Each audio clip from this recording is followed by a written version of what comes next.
On voit bien l'image. Oui, on voit bien l'image. D'accord. Alors, je laisserai toujours un petit peu de temps pour les gens qui regarderont en VOD, comme d'habitude. Donc, je laisse toujours un petit peu de temps avant de donner les réponses, de toute façon, ce que vous puissiez faire.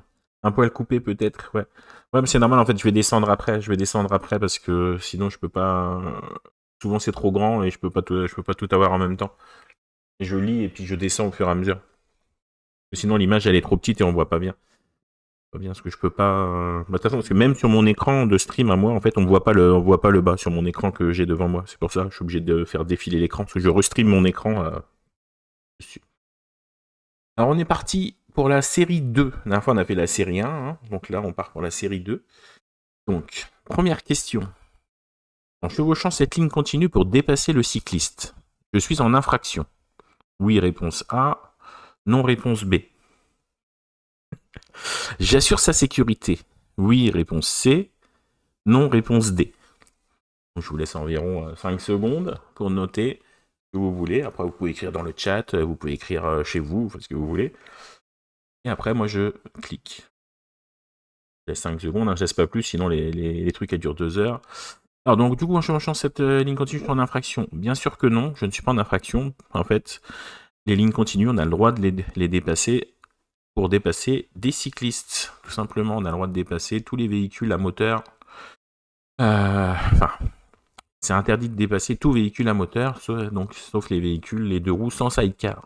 Donc j'assure sa sécurité, bien sûr, parce que je dépasse. Donc c'est et non. Réponse B et C.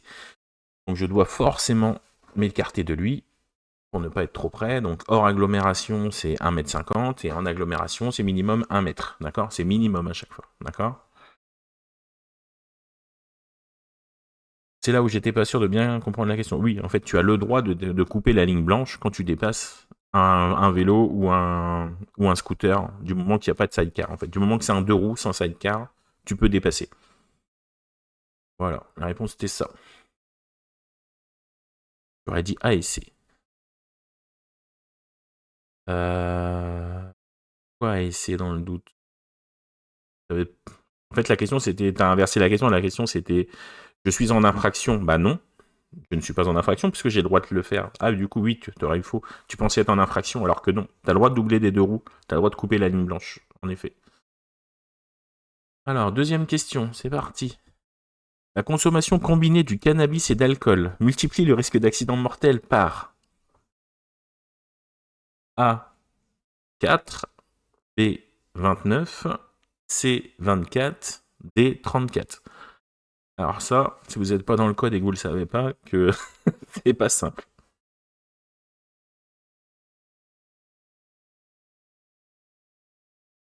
Alors, je laisse encore 2-3 secondes. Et la réponse, c'est la réponse B. Normalement, la consommation combinée de cannabis plus alcool multiplie le risque d'accident mortel par 29. Alors, donc plusieurs études montrent que l'association cannabis et alcool sont particulièrement dangereuses, ainsi que le risque d'accident mortel en ayant consommé ce cocktail multiplie le risque par 29. Aucune idée. Bah ça, en fait, si tu fais pas des codes de la route, c'est pas évident, tu peux pas le deviner, en fait. Hein. Si t'en fais pas souvent, tu peux pas le deviner. Après, ça, c'est des choses que j'ai appris pendant la formation. Et ça va vite d'oublier. Donc c'était 29. Donc pour l'instant, t'as 0 sur 2, je crois. Ça va être compliqué d'avoir le code. Pour avoir le code de la route, il faut 35 sur 40. D'accord? Alors, question numéro 3. Donc, sur cette photo, donc on voit cette photo. Donc, le risque le plus probable est A, de recevoir une pierre sur la voiture, B, qu'il y ait des pierres sur la chaussée. Ensuite, stationner dans cette zone est déconseillé. Oui, réponse C, non, réponse D. Je laisse 3-4 secondes encore.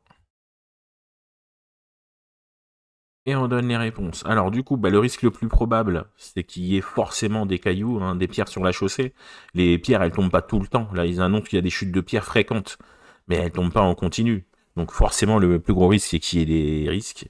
Et il est forcément pas conseillé de rester dessus parce qu'on va prendre des cailloux sur la voiture. Donc les réponses sont les réponses B et C. Voilà. Donc c'est pas la peine de chercher les ennuis, on stationne pas, on va stationner ailleurs. C'est exactement ce qu'il raconte. Félicitations KTH, ton premier point. On continue. Question 4. Alors, un délit de fuite est passible d'une peine de prison allant jusqu'à, réponse A, 1 an, réponse B, 3 ans.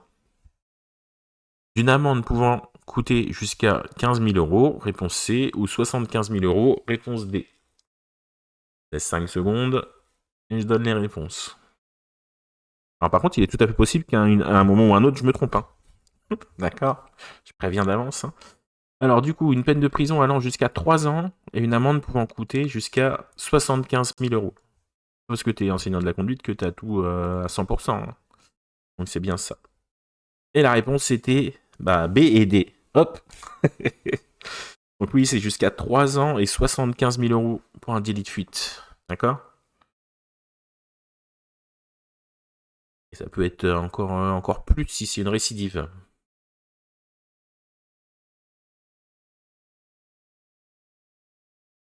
Suivant.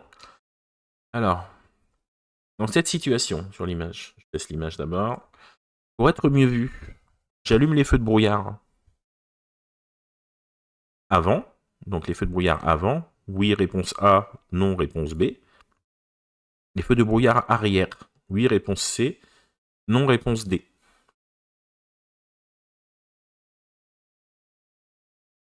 3-4 secondes. Et je donne les réponses. La réponse c'est non et non. D'accord? Les feux de brouillard, on les met quand il y a du brouillard et quand il y a. Quand le temps n'est pas clair en fait. Là le temps est clair, il n'y a plus besoin des feux de brouillard. Alors attends, on va vérifier quand même. Hein. Normalement non. C'est les feux de brouillard. Donc voilà, non et non. Donc il a dû neiger il y a peu, mais il ne neige plus. Donc la visibilité est bonne. Donc le temps est bon. La visibilité est claire. Donc interdiction d'allumer les feux de brouillard, que ce soit avant et arrière. Ce qui est une bonne chose, surtout que si ta couleur peut se confondre avec la neige, allume les feux de croisement. Cette autorité, même par temps éclairé, il suffit amplement. Oui, les feux de brouillard, c'est à l'avant, c'est quand il y a du brouillard et de la neige, et de la pluie, et à l'arrière, c'est uniquement brouillard et neige.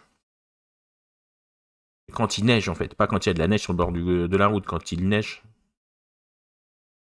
Donc, suite. Question numéro 6. Un manque d'huile moteur entraîne une surchauffe du moteur. Oui, réponse A, non, réponse B. Une casse du moteur. Oui, réponse C. Non, réponse D.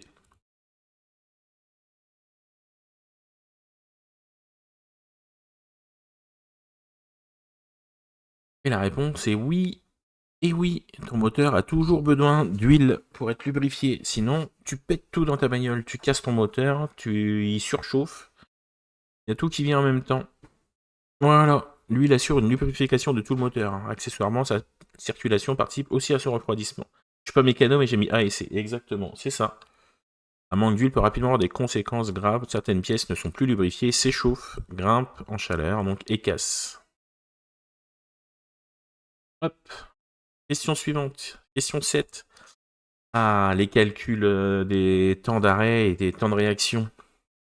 À 90 km/h, je parcours environ 18 mètres par seconde, réponse A. 25 mètres par seconde, réponse B. Je laisse un intervalle minimum avec le véhicule devant moi d'environ 50 mètres, réponse C. 100 mètres, réponse D.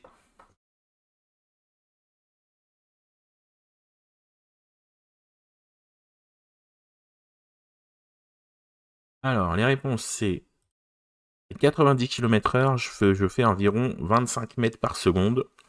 Et je dois laisser donc 50 mètres. En fait, le temps de réaction, il est d'environ 1 seconde.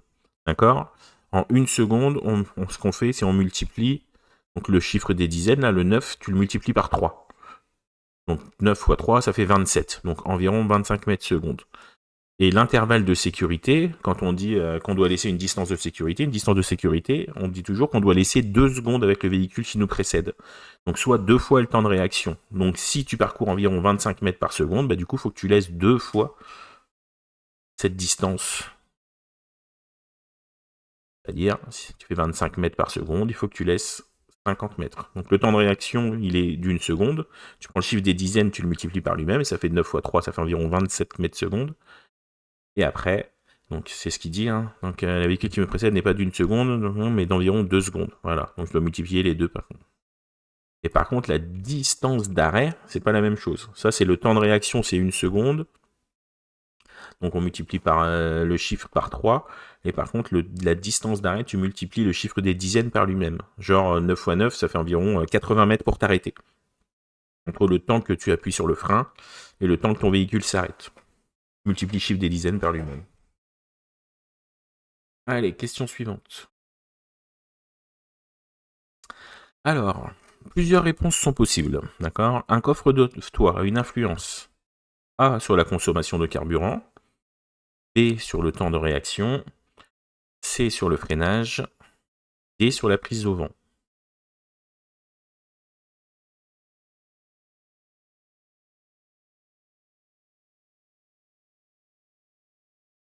Alors, du coup, les réponses sont coffre de toit influe sur la consommation de carburant, parce que ton coffre est lourd, donc forcément ça consomme plus, d'accord?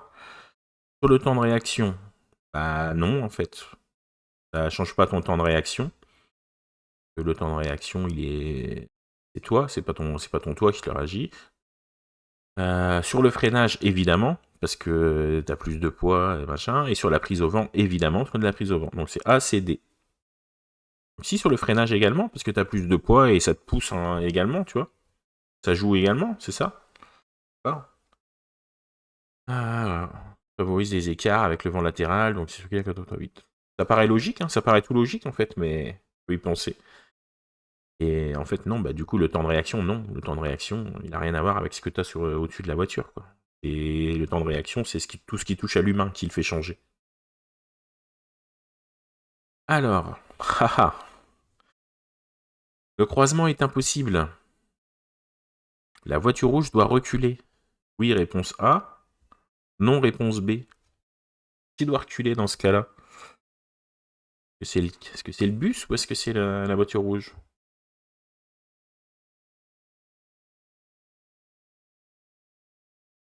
Et la voiture rouge, elle ne doit pas reculer.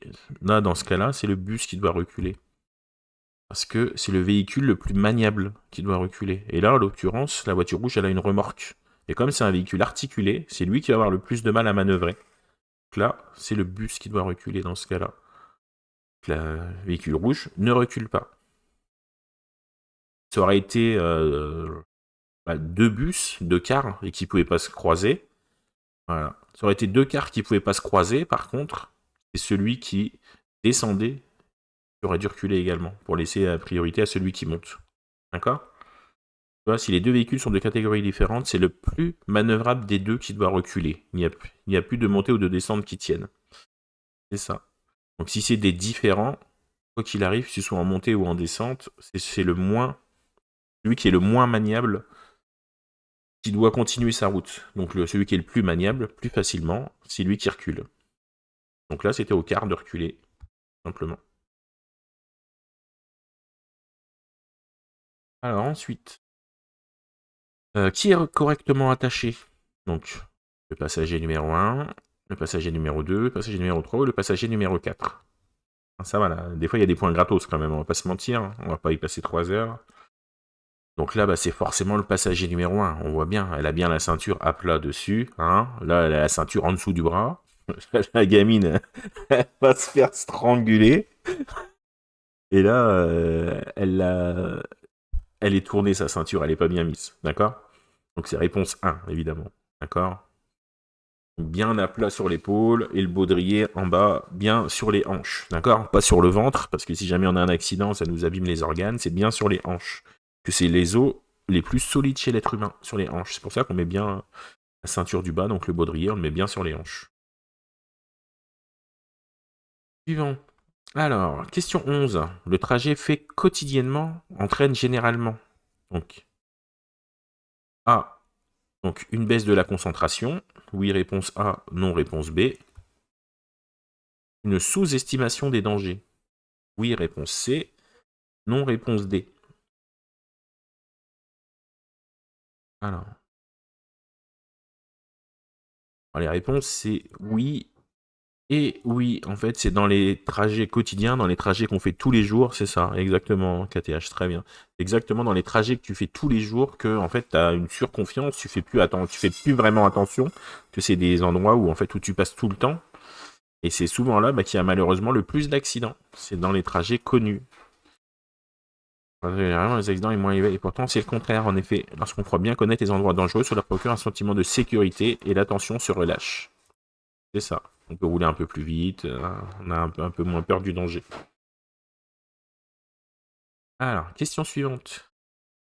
Le seul facteur que je peux contrôler dans ce virage, c'est A, le rayon du virage, B, l'adhérence, C, la vitesse, ou D, le poids.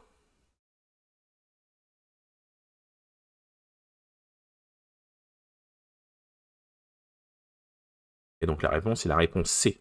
Moi, en tant que pilote, le seul facteur que je peux contrôler, c'est ma vitesse. Je peux pas changer le rayon du virage. Le virage, il a un angle, je peux pas y toucher. L'adhérence, c'est pas moi qui choisis s'il pleut, s'il neige ou s'il vente, d'accord. Et le poids, mon véhicule, il fait toujours le même véhicule. Alors à moins que j'ai pas mangé hier, c'est la seule chose que je peux faire de mieux que du jour au lendemain, d'accord. Donc c'est bien la vitesse, en effet. Je peux régler juste sa vitesse. Alors que les 4 paramètres, voilà, influent sur la tenue de route, mais le facteur que je peux varier dans ce virage, c'est la vitesse. Le poids dépend du véhicule et de ton chargement. Je peux rien y faire en arrivant dans le virage, parce que c'est déjà fait avant. Pas plus que je ne peux changer quoi que ce soit au rayon, sa courbure ou à l'adhérence, en effet. Alors, cette étiquette, elle me permet A, de connaître la pression de gonflage d'un pneu. Oui, réponse A. Non, réponse B. Le bruit émis par un pneu. Oui, réponse C. Non, réponse D. Pas bien l'étiquette. Donc, est-ce que je vois un poids? Est-ce que ça m'indique à combien est-ce que je peux le gonfler? Bah non. Et donc, le bruit émis, bah oui, ça m'indique que mon pneu, il envoie à 72 décibels, tout simplement. Donc, réponse B et C. Exactement, c'est ça, c'est B et C. Tac, tac, voilà. Cette étiquette est obligatoire sur tous les pneus neufs. D'accord? T'avais jamais vu ça? Ça me parle pas. On n'achète pas des pneus neufs tous les 2 jours, et en général, quand tu achètes des pneus, au garage, ils enlèvent l'étiquette et ils te mettent le pneu directement sur la voiture, donc tu les vois même pas en fait. Tu les vois même pas, les étiquettes. Mais elles y sont dessus, ils sont obligés. Ils sont dessus quand ils les reçoivent neufs. Mais alors si jamais tu commandes des pneus en ligne, tu dois recevoir le pneu avec cette étiquette dessus. Même si c'est toi après qui vas les faire monter ailleurs, mais tu dois avoir cette étiquette dessus.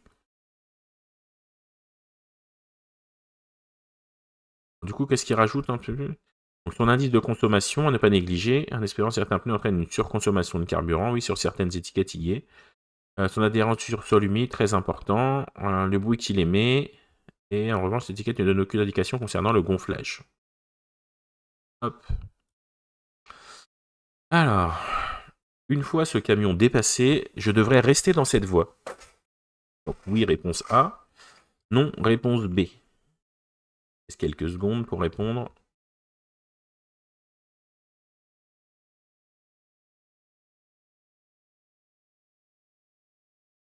Et la réponse, c'est oui, je reste dans cette voie, forcément. Là, on voit sur le côté, vous voyez, les traits sont plus gros.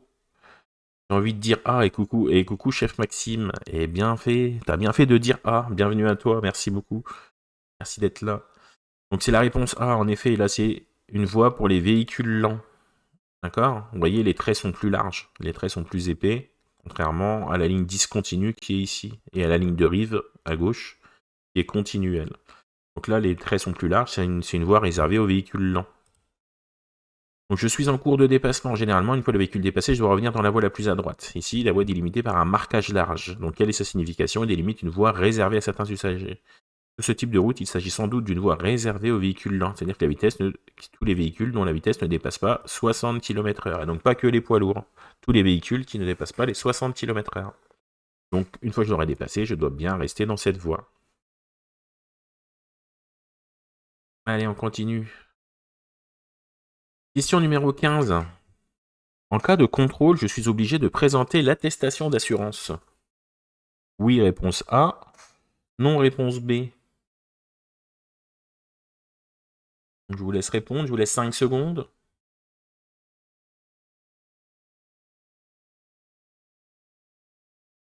Et c'est réponse B, en effet.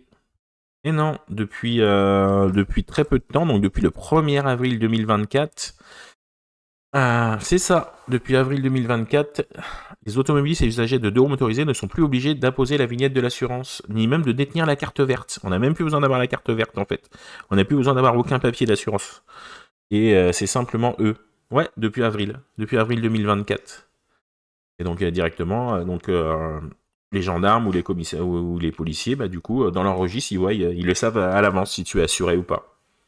À savoir ce que c'est un peu dommage aussi, parce que moi je conseille aux gens d'avoir quand même leur papier d'assurance dans la voiture, parce que en cas d'accident, parce que ça arrivait à quelqu'un que je connais récemment, il a eu un accrochage, et donc du coup il avait aucun papier dans sa voiture. Et donc du coup pour noter le nom de l'assurance, son numéro de contrat, tout ça, bah, il était bien embêté pour faire son constat. Voilà, exactement. Alors, Chef Maxime, il est bon, hein. Il est bon, Chef Maxime. Il est bon. Voilà, exactement. C'est embêtant, c'est sûr. Allez. Question 16. La principale fonction du dispositif d'échappement sont... Alors, de réduire le bruit du moteur. Oui, réponse A. Non, réponse B.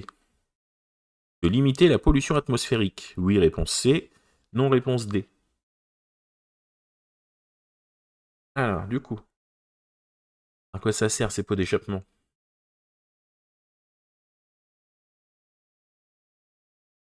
Donc les réponses sont A et C. En effet, c'est pour réduire le bruit du moteur et également pour limiter la pollution. Tac, tac. Sur certaines voitures, le pot d'échappement est presque considéré comme un objet d'art tant il est mis en valeur. Voilà, ça obéit à deux fonctionnalités, donc réduire la pollution, rôle du catalyseur, et réduire le bruit du moteur. Sur le certificat de matriculation, le niveau du bruit du volume est noté. Il est donc facile de contrôler par les forces de l'ordre. Attention en cas de changement de pot, même soi-disant homologué. On continue. Question 17.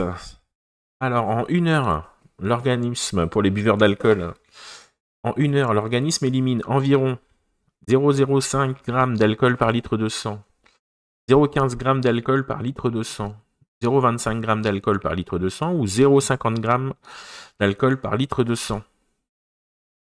Alors moi, j'ai rien contre les gens qui boivent un petit coup. Hein. Moi, je suis enseignant de la conduite, mais je bois un petit coup de temps en temps. Ça peut m'arriver. Faut pas se mentir. Et du coup, je sais pas, je bois pas. Eh ben, le foie élimine environ 0,15 g d'alcool par litre de sang et pas 0,05. C'est la réponse B. Bien joué KTH. Il faut du temps à l'organisme pour éliminer l'alcool que l'on a absorbé. En effet, le corps n'est capable d'éliminer que 0,15 g d'alcool en 1 heure, soit environ 2 heures par verre. 0,30 g d'alcool par litre de sang. Alors, un verre en général, c'est plutôt 0,20, 0,25. Après, ça dépend de ta corpulence, ça dépend de beaucoup de choses, mais bon. Voilà. Quoi, ça... Donc c'est essentiellement le foie qui se charge de cette élimination. On n'a aucune solution efficace pour l'accélérer. Du coup, si j'attends plus longtemps en pensant que c'est plus lent, je suis toujours sûr. Tout à fait. Là, c'est sûr que si tu attends 0,5, ben là, pour attendre encore plus longtemps. Très bien. Donc c'est 0,15. Alors, et ça descend donc au bout d'1 heure. 1 heure après le premier verre, en fait, quand tu finis ton dernier verre, ça continue à monter encore pendant 1 heure. Et seulement au bout d'1 heure, tu as le pic. Et seulement là, après, ça commence à redescendre. Alors, question 18. Je poursuis le dépassement. Bah oui, réponse A. Ou non, réponse B. Pas trop compliqué, ça.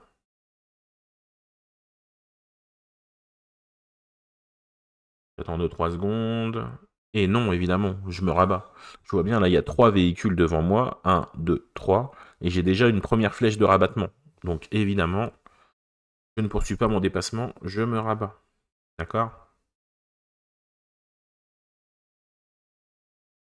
Non, je ne peux pas poursuivre le dépassement, cela aurait été tentant. En effet, je vais devoir me rabattre entre les voitures. Impossible, voilà. Je me rabats donc immédiatement. On continue.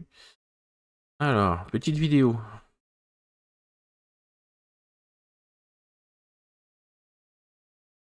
Donc en agglomération, j'en ai parlé tout à l'heure. croiser ou dépasser les piétons, il est préférable de laisser un intervalle de. Donc une seule réponse, d'accord? Moins d'1 mètre, 1 mètre pas plus, ou plus d'1 mètre.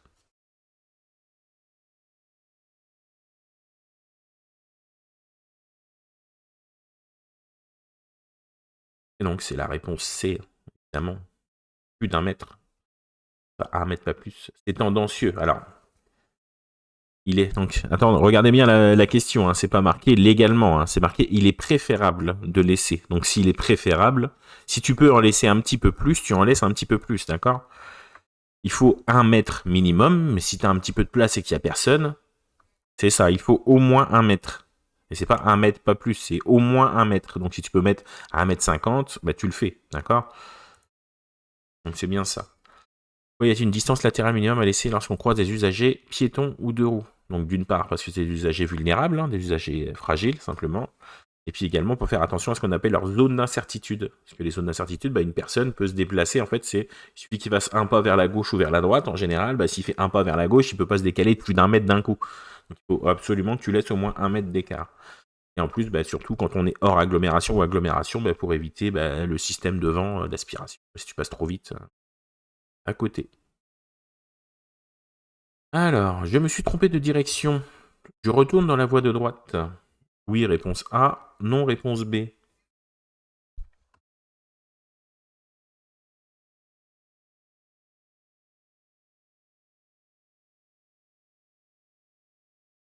Eh ben non. Je ne retourne pas dans la voie de droite. Là, je vois bien qu'il y a un véhicule derrière moi en plus. Du coup, je vais pas me rabattre là pour lui couper la tronche et risquer l'accident. D'accord? Je reste dans ma voie et puis je tournerai plus tard.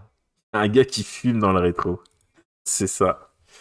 Donc je suis dans la voie qui tourne à gauche, en effet. Si je me suis trompé de direction, bah hors de question de revenir à la voie de droite. Dans mon rétroviseur droit, je peux voir qu'une voiture s'apprête à me dépasser. C'est autorisé dans ce cas. Ok. Pour ne pas prendre de risque, je tourne à gauche, je ferai demi-tour un peu plus loin, tout simplement. Voilà. L'important, lorsque tu conduis, c'est également de savoir renoncer. Savoir renoncer, c'est également savoir conduire, d'accord? Aller se foutre au dernier moment à couper les trajectoires comme ça pour couper la tronche aux gens. Et ben après, on se finit avec des « Ah bah je pensais que ça passait, je croyais que c'était bon » ou « J'ai cru que, j'ai pas vu ». Enfin, ça, c'est 90% des accidents.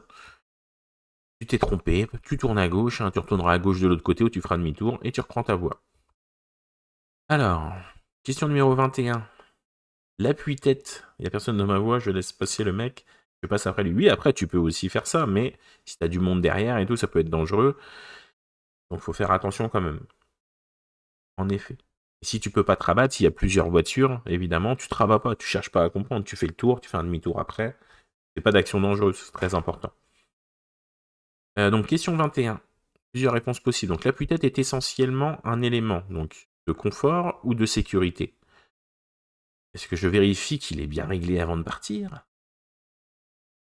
Demande bien. Hein. Donc l'appui-tête, c'est forcément un élément de sécurité, c'est pas du confort, d'accord? C'est pas fait pour poser sa tête, hein, c'est pas fait pour se reposer. Et je vérifie bien sûr qu'il est bien réglé, de façon à ce que l'arrière de mon crâne il soit bien au niveau de l'appui-tête ici. D'accord? Pas du confort, c'est pas fait pour se reposer la tête, c'est fait pour éviter, en cas de choc arrière, pour éviter comme genre le coup du lapin, vous voyez, éviter de se briser la nuque tout simplement. Tac. Voilà, tiens, ils en parlent. Du coup du lapin, il peut être mortel pour éviter de briser la nuque. Ah, donc il faut que ce soit ni trop bas. D'accord, il ne doit pas dépasser le haut de mon crâne, ni trop bas. Ok. Continuez.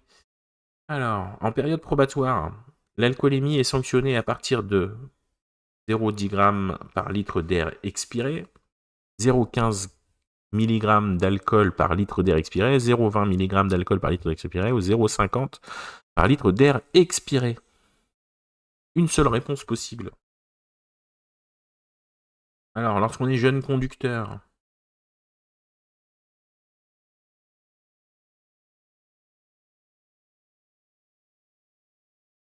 et la réponse est la réponse A. C'est 0,10 g par litre d'air expiré. En fait, c'est 0,20 g par litre d'alcool dans le sang.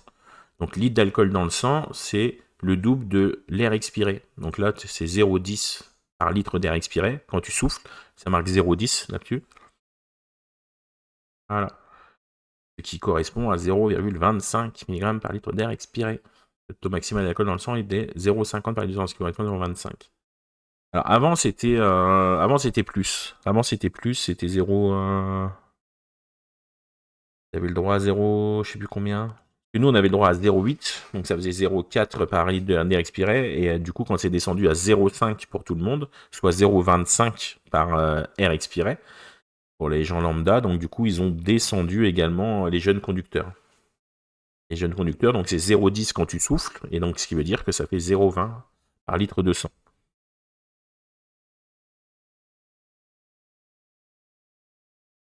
Alors, l'intervalle de sécurité avec la voiture devant moi est suffisant si je circule. Ah, m'étonne.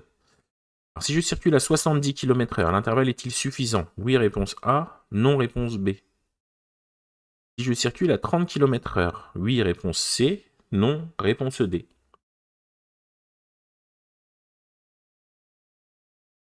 Alors, je vous laisse encore 2-3 secondes.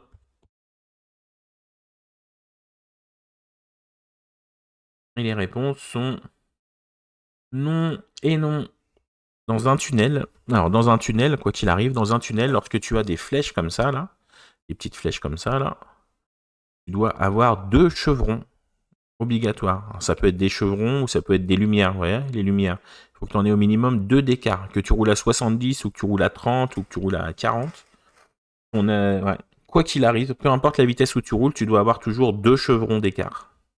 Quand tu es dans un tunnel ou 2 lumières bleues ou 2 lumières oranges sur le côté, mais quoi qu'il arrive, peu importe la vitesse que tu roules, tu dois toujours avoir 2 chevrons d'écart. Il n'y en avait pas dans le Nord. Donc ce marquage est en forme de V renversé. Donc il s'agit d'un chevron qui permet de vérifier que l'intervalle de véhicule devant moi est suffisant, quelle que soit ma vitesse. Ici, je ne vois qu'un, donc or, je dois voir les deux, que ce soit à 70 ou à 30. Voilà, je dois procéder.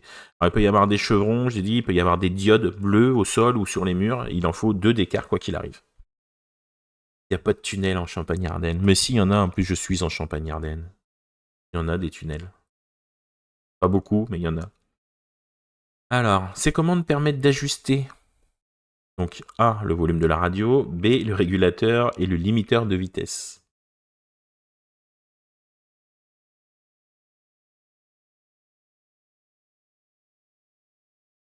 Évidemment, c'est le régulateur et le limiteur de vitesse, d'accord? Là et là. Alors, concerne le régulateur de vitesse, mais aussi le limiteur.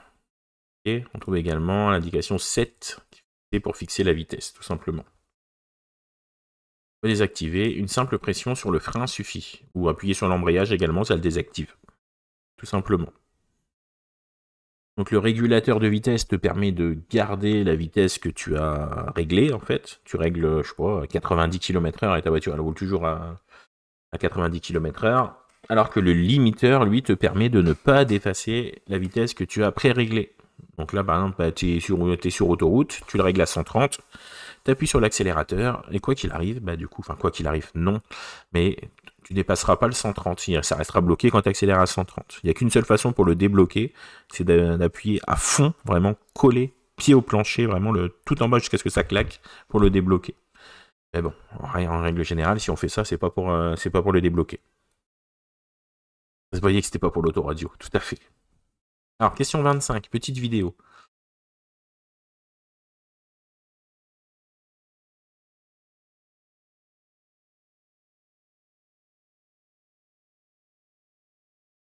Alors, j'accélère. Oui, réponse A. Non, réponse B.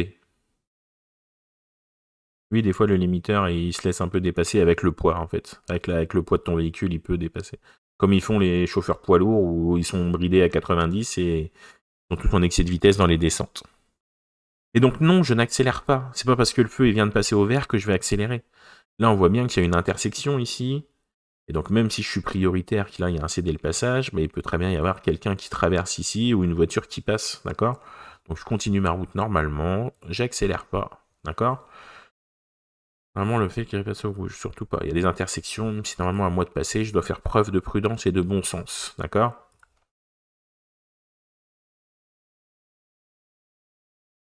Pareil, pourquoi accélérer? Parce que le feu, il venait de passer au vert, hein, c'est pour ça en fait. Il pensait que Ils veulent accélérer. Maintenant, là, il y a une intersection avant, il n'y a pas de visibilité ici, zone d'incertitude, zone de danger potentiel, donc c'est pas la peine. Question numéro 26. Oui, dans le sens, il n'y a pas de raison. En fait, il n'y a pas de raison vraiment d'accélérer. Garde ta vitesse tranquille et voilà quoi.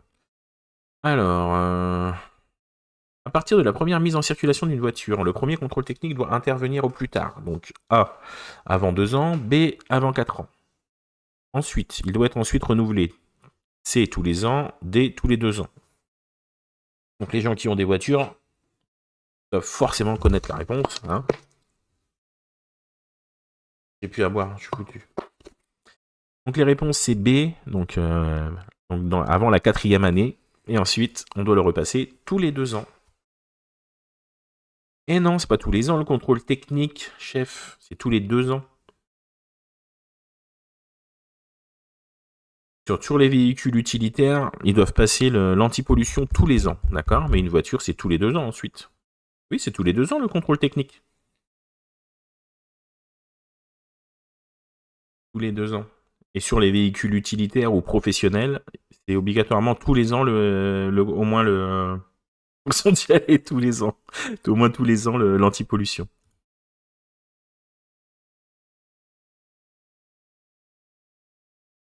Ouais, j'ai l'impression d'y aller tout le temps aussi. Alors, ce panneau peut être mis, donc question 27, ce panneau peut être mis en place à proximité, donc A, d'une école, oui, réponse A, non, réponse B, ou d'un centre de loisirs, oui, réponse C, non, réponse D. T'as arnaqué, il y va tous les ans, il paye tous les ans, chef. Alors, ce panneau avec les enfants, il signifie simplement en fait, qu'il y a des traversées potentielles d'enfants, donc il peut être mis devant une école, devant un centre de loisirs, devant une crèche, simplement, voilà, ou un endroit très fréquenté par les enfants. Donc, et c'est A et C, du coup. En fait, c'est pas le panneau du passage piéton qui existe. Il existe avec traversée d'enfants au passage piéton, avec des passages piétons dessinés ici. D'accord? Mais là, celui-là, ça indique simplement qu'il y a des enfants dans les environs. Oh, une église. Une école, donc un centre de loisirs sportifs, voilà, un arrêt de car scolaire, un aire de jeu, voilà. Ça indique simplement que on risque de rencontrer des enfants. Allez, on continue. Alors, question 28. Si la circulation alternée est décrétée pour cause de pollution, ce véhicule catalysé peut circuler les jours. Pair, réponse A. Oui, donc oui pour les jours pairs. Non pour les jours pairs. Donc pour les jours impairs, oui, réponse C. Non, réponse D. Alors. Circulation alternée décrétée. Ou c'est simple, on regarde la plaque d'immatriculation. Elle termine par 31. Donc c'est un chiffre impair. Donc les jours pairs, il n'a pas le droit. Est-ce qu'il peut circuler? Circulation alternée décrétée. Il peut circuler les jours. Donc les jours pairs, bah non. Les jours impairs, oui. Ouais, mais c'est catalysé. Donc t'as le droit. T'as le droit quand même que aux jours impairs. Hein. Voilà. Ah, je sais pas ce que ça veut dire catalysé. Simplement, il a un pot catalytique, simplement, mais comme tous les véhicules, en fait. Hein. Sinon, en fait, quand il n'a pas de pot catalytique, il a simplement pas le droit. Si c'est un véhicule trop polluant, il n'a pas le droit simplement les jours où il y a des pics de pollution, il a juste pas le droit de rouler. Alors, afin de limiter la pollution déjà existante, il arrive que la circulation soit alternée. Ma voiture peut être concernée si elle ne fonctionne qu'à l'essence ou au gazole. Elle est munie d'un pot catalytique. Sur ce dispositif, tout simplement, interdiction de circuler pendant toute la période de restriction. Ben voilà, c'est ce que je disais. Non, ça veut pas dire que c'est tous les jours. Bah si, normalement, du coup, les électriques, oui, normalement, ils ont le droit tous les jours. Parce qu'ils polluent pas. Donc, j'ai pas la réponse exacte, mais faudrait que je vérifie pour être certain, mais je vois pas pourquoi est-ce qu'il leur interdirait alors qu'ils émettent zéro pollution. Donc, pour moi, il n'y a pas de souci. Alors, je vais me référer au numéro de la plaque d'immatriculation. Donc, le chiffre de ma plaque est impair. Donc, les autres jours devraient utiliser un véhicule autorisé. Ou mieux, marcher, prendre mon vélo, utiliser les transports en commun ou opter pour le covoiturage.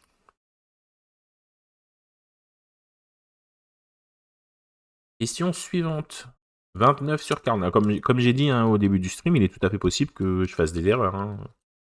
Donc, je vais essayer que non, mais j'ai pas les réponses à tout non plus. Hein. Alors, sur l'autoroute, les deux principales causes de collision en chaîne sont... Donc, plusieurs réponses sont possibles. Hein. C'est écrit en petit. Donc, A, la vitesse. B, le non-respect des intervalles de sécurité. C, le brouillard.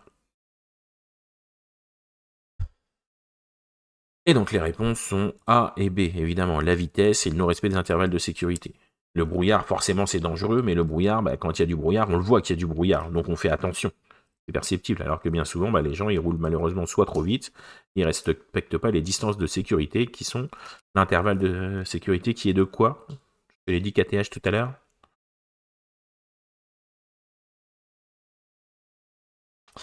Le brouillard, souvent en effet, il augmente le risque de l'accident, mais il existe des parades. Comment c'est là? Pas du tout le monde fait attention dans le brouillard. Oui, pas tout le monde, en effet. Ouais, 2 traits à droite, c'est ça. Sur l'autoroute, ouais. Sinon, c'est 2 secondes, on l'a dit tout à l'heure. Distance de sécurité, l'intervalle de sécurité, il est en secondes. Il est de 2 secondes, parce que ton temps de réaction est d'1 seconde. Donc, tu le multiplies par 2 pour avoir une distance de sécurité. La distance de sécurité, c'est 2 secondes.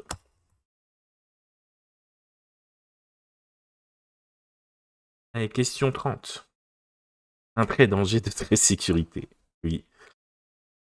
Alors, du speedrunner, j'ai des réflexes frame perfect. Félicitations. Oui, mais sur la route, c'est plus compliqué de compter les secondes. Oui, c'est vrai. Tu comptes dans ta tête. Quand le véhicule il passe par exemple sur le trait, là, tu comptes 1 seconde, 2 secondes. Et hop, si au moment où tu es arrivé sur le trait, il est là, c'est qu'il est déjà. Alors après, moi sur ma voiture d'auto-école, on va pas se mentir, on a des capteurs maintenant, dans la plupart des voitures, on a des capteurs, on a des voyants. Si le voyant il est vert, c'est qu'on a une bonne distance de sécurité. S'il est orange, c'est qu'on est un petit peu trop près. S'il y a des traits rouges, c'est qu'on est beaucoup trop près. Voilà. Oui, sur la photo, c'est compliqué de compter les secondes à l'avance. Mais lorsque tu roules, après, tu vois un véhicule au loin. Bon, alors du coup, la signalisation autorise le dépassement. Oui, réponse A. Non, réponse B. Est-ce que je dépasse? Oui, réponse A. Non, réponse B. Quelques secondes.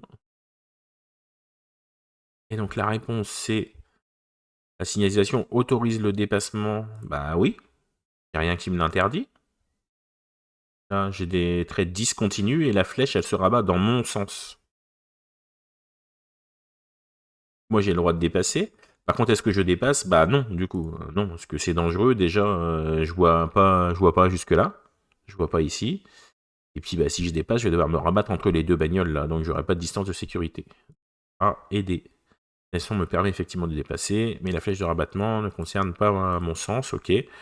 Non, la visibilité n'est pas bonne, donc voilà. Ça sert à rien, et j'ai pas la distance. Question 31. Avant de quitter mon véhicule, je vérifie donc le bon serrage du frein de parking. Oui, réponse A. Non, réponse B. Ou alors je le laisse desserrer et je me dis super, elle va te finir dans le fossé. Très super sympa. Et ensuite, qu'un objet convoité n'est visible. Oui, réponse C. Non, réponse D. Alors, la réponse, c'est A et C également. C'est ça. Donc, on fait toujours attention d'avoir bien mis son frein de parking, hein, donc le frein à main, comme on appelle. Et on laisse pas trop d'objets convoités ni visibles sur son siège. Par exemple, si tu as un nouvel iPhone 15, tu peux pas exprès de le laisser sur tableau de bord. Parce que tu te doutes bien qu'il y en a un qui va passer et qui va avoir un iPhone 15, il va te péter le pare-brise, il va te péter une fenêtre pour te le voler. Ou tu laisses ton PC à côté, il y en a, ils ont rien d'autre à faire que de te péter la fenêtre pour te le voler.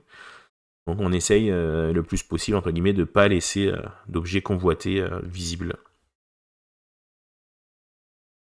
Voilà, comme ils disent, vérifier qu'aucun objet convoité n'est visible, genre son portefeuille, sa sacoche d'ordinateur, son GPS, blabla, blabla, blabla.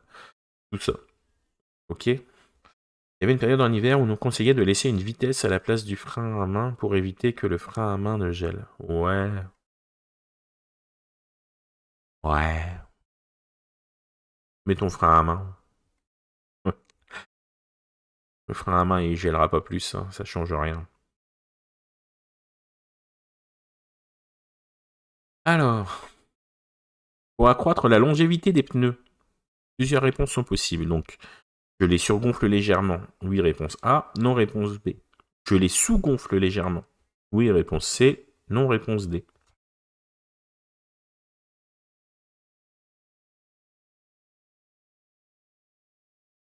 Alors, les réponses c'est B et D. Voilà, je ne surgonfle pas et je ne sous-gonfle pas mes pneus. Je les règle comme ils nous le disent. Tout simplement, on a une plaque dans la bagnole qui nous indique à combien gonfler ses pneus. On les gonfle à ce poids-là, tout simplement. D'accord ? Ça permet que l'adhérence soit la meilleure possible, mais les pneus ne s'usent pas trop vite. D'accord ? Chaque modèle a prévu une valeur exacte de gonflage. Le sous-gonflage comme le surgonflage nuisent à la tenue de route et entraîne une usure irrégulière et rapide. Il y a un indice sur ou sous, c'est ça. Et comme les pneus ne sont pas totalement étanches, je vérifie au moins une fois par mois que leur pression est toujours conforme à ce qu'on prévoit le constructeur de la voiture. Ok, donc cette plaque-là, en général, vous pouvez la trouver soit dans votre trappe à essence, soit en général, il est à gauche, en bas, dans la portière conducteur. C'est là que vous pouvez trouver à combien est-ce que vous êtes censé gonfler vos pneus. Alors on dit toujours que lorsqu'on a la voiture très chargée et qu'on va faire un long voyage, donc si la voiture est vraiment très chargée, genre si tes pneus ils disent 2,1, tu peux le gonfler à 0,1, 0,2 en plus, d'accord ? Parce que ta voiture est très chargée. Mais c'est vraiment le seul cas, d'accord ? Et sinon, dans le carnet d'entretien du véhicule également. Tout à fait. Mais bon, le carnet d'entretien du véhicule, tu la passes toujours sous la main et l'autre, il est fier. Ouais, ça, je m'en souviens, c'est ça. Tu peux augmenter donc la pression vraiment 0,1, 0,2 quand ton véhicule est très chargé.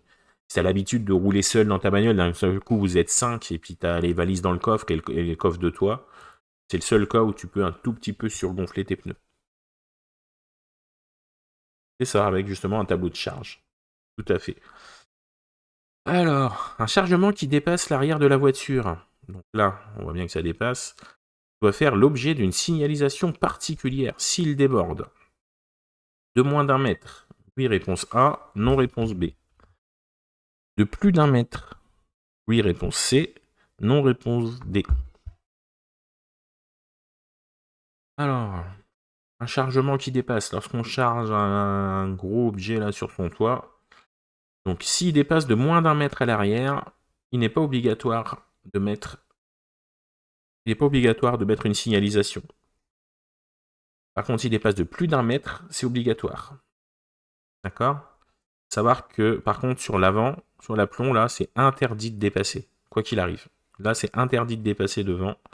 Devant, c'est sûr, c'est interdit de dépasser. Et là, tu as le droit jusqu'à 1 mètre, sans rien mettre. Et par contre, une fois que tu dépasses les 1 mètre, tu dois mettre forcément une signalisation. Mais pas n'importe quoi, une vraie signalisation. Hein. D'accord ? Pas juste comme les gens ils font sur les chantiers, là. Sur les chantiers, un petit ruban rouge et ça passe, tu vois. C'est vraiment... Donc le chargement du véhicule peut dépasser son aplomb à l'arrière, alors que c'est interdit à l'avant, donc c'est ce que j'ai dit. Cependant, il y a une règle. Jusqu'à 1 mètre, il n'est pas obligatoire de signaler. Voilà, au-delà de 1 mètre jusqu'à 3 mètres, donc 3 mètres maximum, tu vois. Donc il y a une limite derrière, c'est 3 mètres. Une signalisation devient obligatoire. Simplement, donc pas simplement un bout de tissu, voilà, comme on dit. Bon, je disais un truc en plastique rouge, là, comme ils font sur les chantiers. Un dispositif homologué réfléchissant, complété d'une lumière rouge pour circuler de nuit. D'accord ? On a le droit jusqu'à 3 mètres maximum à l'arrière, interdit à l'avant, et dès que ça dépasse 1 mètre, il faut un dispositif homologué. Signal moins d'1 mètre, mais plus Z. Question 34. Je tourne à gauche. A. Je reste dans cette voie. B. Je me place dans la voie de gauche.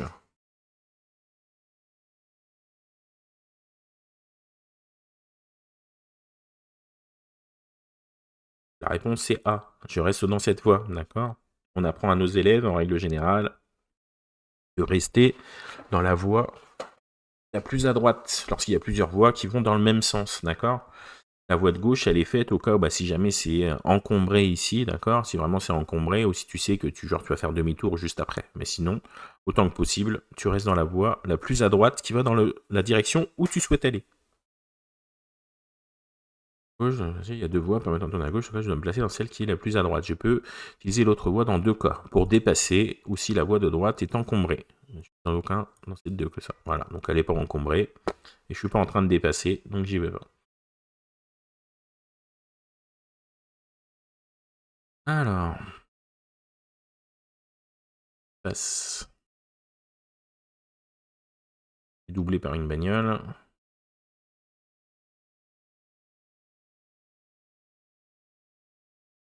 Alors, tout danger de déraper est écarté.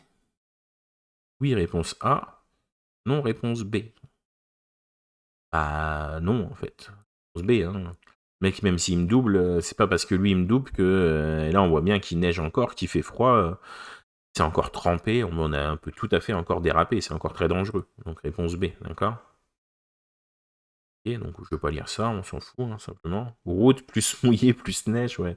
Donc le danger il est pas super écarté, hein, d'accord? Hop. Alors, question 36. Alors, les usagers fragiles, tels que les piétons ou les utilisateurs de deux roues, représentent environ. Alors, les usagers vulnérables, normalement on appelait ça les usagers vulnérables. Pourquoi ils appellent ça les usagers fragiles maintenant? Bon, ça leur fait plaisir. Donc, les utilisateurs de deux roues représentent environ donc 5% des tués, 15% des tués, 30% des tués ou 40% des tués.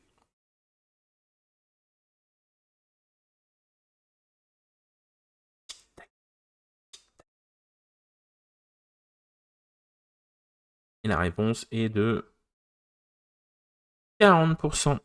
40%. Je dis pas de bêtises, hein. Attendez, je vais vérifier, mais je dirais 40%. Donc chaque année, les usagers fragiles, donc les piétons, les deux roues motorisés ou pas, payent leur lot à tribu. Alors du coup, c'est bien 40%. L'absence de carrosserie pour les protéger en cas de choc, mais aussi le manque de respect des règles élémentaires leur font courir d'énormes risques. Alors ils représentent près de 40% des tués. Ah oui, parce que déjà, comme on dit, les piétons, les deux roues, etc., les trottinettes, c'est des usagers vulnérables. Pourquoi on appelle ça usagers vulnérables? Parce qu'ils n'ont pas de carapace, entre guillemets, ils n'ont rien pour les protéger. Et donc, et en plus, non seulement donc les voitures ne font pas attention, mais eux ont également souvent, entre guillemets, des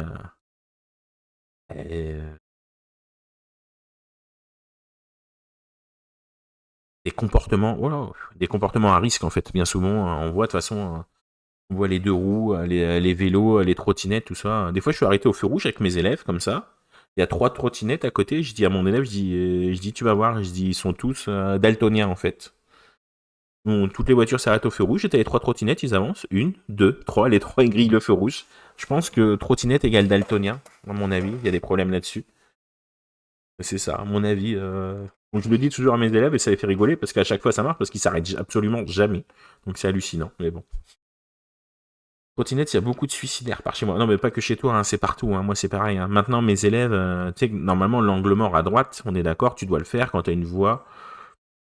Simplement, quand tu as une voie à côté de toi, donc une voie soit pour les cyclistes, soit pour les bus, donc une voie réservée à côté. Donc là, tu me fais obligatoirement ton angle mort à droite pour tourner à droite. Mais là, maintenant, moi, mes élèves, à partir du moment où, de toute façon, où dès que t'es pas collé au trottoir, à partir du moment où il y a 50 cm entre toi et le trottoir, je les oblige à faire l'angle mort à droite, parce que sinon, t'as toujours une trottinette qui vient se foutre au milieu et tu risques de la renverser quand tu coupes, quoi.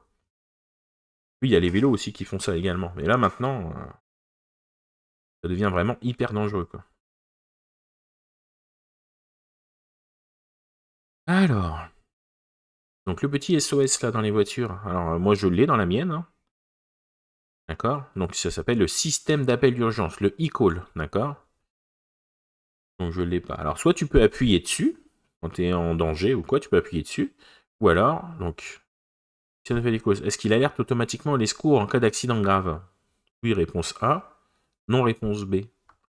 Est-ce qu'il permet de géolocaliser automatiquement l'accident? Oui, réponse C. Non, réponse D.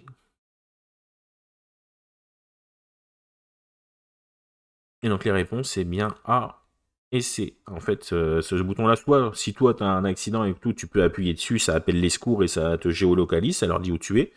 Mais si jamais en fait tu as eu un gros accident, donc avec gros choc, en fait, le système il se met en route automatiquement, d'accord? Ça prévient automatiquement les secours et en plus ça te géolocalise pour qu'ils viennent te rechercher. Ça permet des fois de retrouver des gens qui sont tombés dans un ravin, tu vois? Seul, il s'est planté dans un ravin et puis comme ça on n'arrête pas. On n'arrête pas le progrès. Exactement, c'est ça. Sinon, t'as le mec qui vient là, il se plante, il se retrouve en bas de la chaussée, et puis il n'y a personne qui le repère. Ils viennent jamais le rechercher. C'est un peu long et chiant. Du coup, en l'air de rien, on avance sur la fin, là. Bon, j'espère que vous avez noté, là, vous allez me donner vos scores après.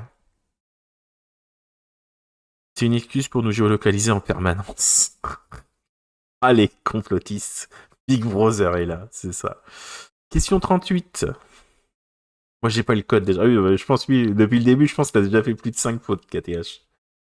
Donc, du coup, question 38. J'augmente mon intervalle de sécurité si je roule à 40 km/h. Et coucou la babotte et merci pour le follow. Bienvenue à toi.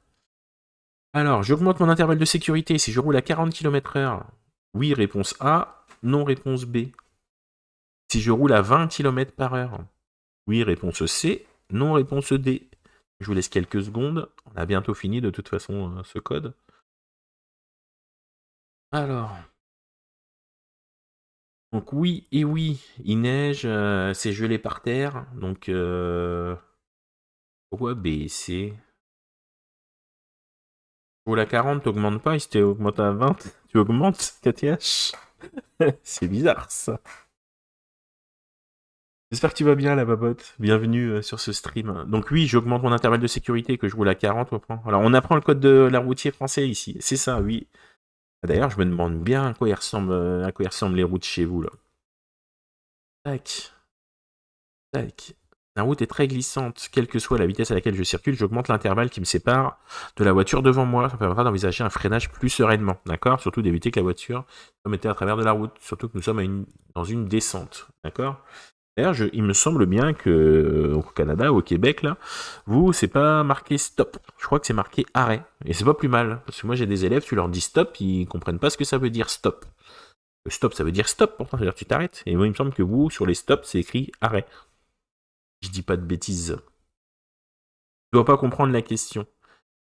Donc la question, c'était simplement, est-ce qu'il fallait que je ralentisse? Est-ce qu'il fallait que je prenne plus de distance de sécurité si je roule à 40 ou est-ce qu'il fallait que je prenne plus de distance de sécurité si je roulais à 20? Donc le but, c'était oui, en fait. Il fallait que je me laisse plus de distance de sécurité que je roule à 40 ou à 20. D'accord? Ouais, c'est marqué arrêt. Ok, ouais, je me disais bien, il me semblait que j'avais déjà entendu parler de ça.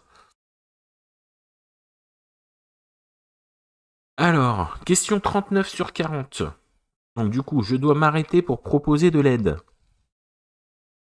Donc oui, réponse A. Non, réponse B.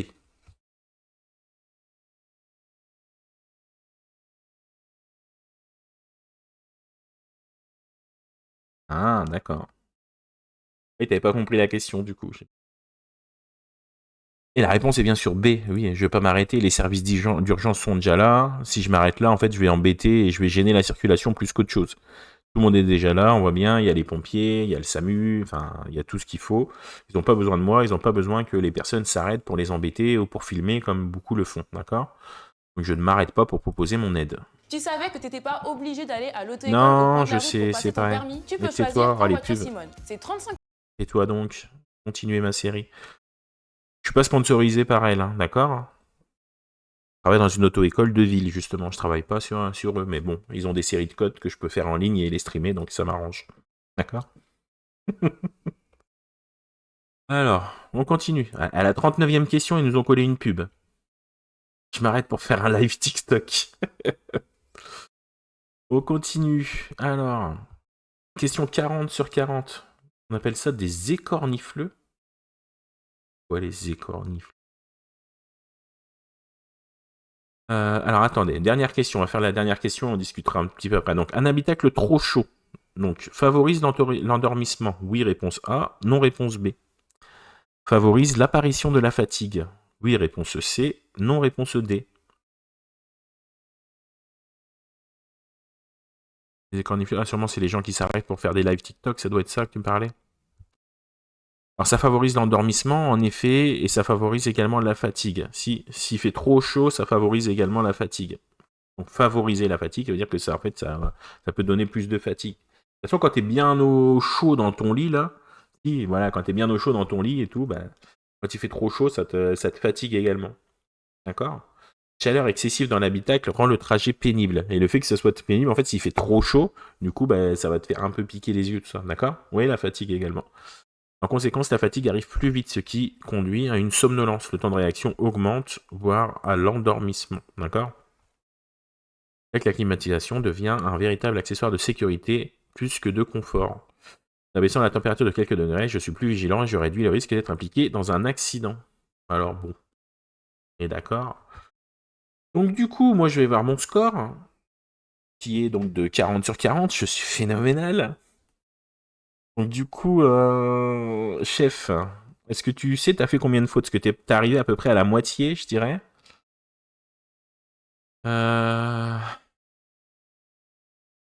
KTH, je pense que tu n'aurais pas eu le code, si je dis pas de bêtises, hein. Je suis quasiment certain d'ailleurs. Je pense que tu as dû faire... je pense que t'es pas loin des 10 fautes, non? J'ai fait des fautes, moi? Bah, je te demande, je pense que oui, hein, je pense que t'en as fait. Et tu peux envoyer un lien? Oui, bien sûr. Alors, je sais pas si tu vas être bloqué sur cette chaîne ou pas. Si ça passe pas, tu me l'envoies en MP, je le reposte.